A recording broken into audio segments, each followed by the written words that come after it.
ရွာလူကြီးမိုးရွာလို့အေးချင်းချင်းရှိလာကြီးရဲ့ဆိုပြီးစိတ်အေးလို့မရသေးဘူးเนาะအခုလိုမိုးရဒီမှာကလေးငယ်တွေအတွက်အားလုံးထပ်ဘူးကြောက်ဖို့ကောင်းတဲ့ရန်သူကပါလဲပြပါသလားမ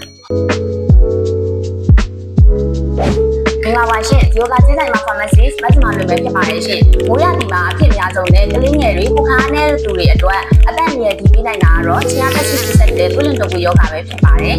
ဒီယောဂကခြေလက်ခံရပြီး၄ရက်ကနေ10ရက်အတွင်းလက္ခဏာပြတတ်ပါတယ်မိဘတွေအနေနဲ့ဒါလေးကိုသတိထားကြည့်ပေးပါနော်100 ဒီဂရီဖာရင်ဟိုက်ကြီးအဖျားရမ်းပြင်းမယ်ခေါင်းပြင်းထန်ကိုက်ပြီးမျက်လုံးရဲ့နောက်ကကတ်ခဲရမျိုးဖြစ်တတ်ပါတယ်ကြွက်သားတွေအယိုးစစ်တွေနာကျင်ပြီးခန္ဓာကိုယ်မှာအနိစ္စတွေထွက်လာတတ်ပါတယ်အခုရှိတာကဒုတိယအကြိမ်ပြုလုပ်တဲ့ဝေးကံဖြစ်တဲ့ကလေးတွေမှာယောဂလက္ခဏာပိုပြင်းထန်တယ်လို့ပိုပြီးစရပါမယ်ရှင်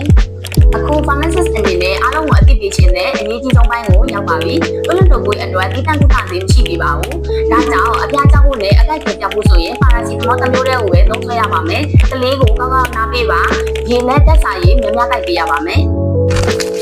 ကလေးခိုင်းအောင်နေမယ်ဆိုပြီးမိမိသဘောနဲ့မိမိ ibuprofen ဒါမှမဟုတ် aspirin ပါတဲ့အဖျားဆောင်ဆေးတွေကိုလုံးဝမတိုက်ရပါဘူး။ဒီဆေးတွေကသွေးရုပ်ဆေးမှုကိုပုံမဆိုးဝါးစေပြီးအသက်အန္တရာယ်ကြီးဆုံးရစေလိုပဲဖြစ်ပါတယ်။နောက်ပြီးအဖျားကျသွားတဲ့အချိန်ဟာတကယ်တော့အန္တရာယ်ရှိဆုံးအချိန်ပါပဲအဖျားကျသွားပြီးနောက်အပြင်းထန်လာတာခဏခဏအန်တာတဖုံးဒါမှမဟုတ်နှာခေါင်းကနေသွေးယူတာအသက်ရှူညံပြီးခဏမငြိမ်ဖြစ်တာခြေပြားလက်ပြားတွေအင်းဆက်လာလို့ဖြစ်လာရင်တော့စိုးရိမ်ရတဲ့အချိန်တွေမိုးဆရာဝန်နဲ့ချက်ချင်းပြသဖို့လိုအပ်ပါတယ်ရှင်။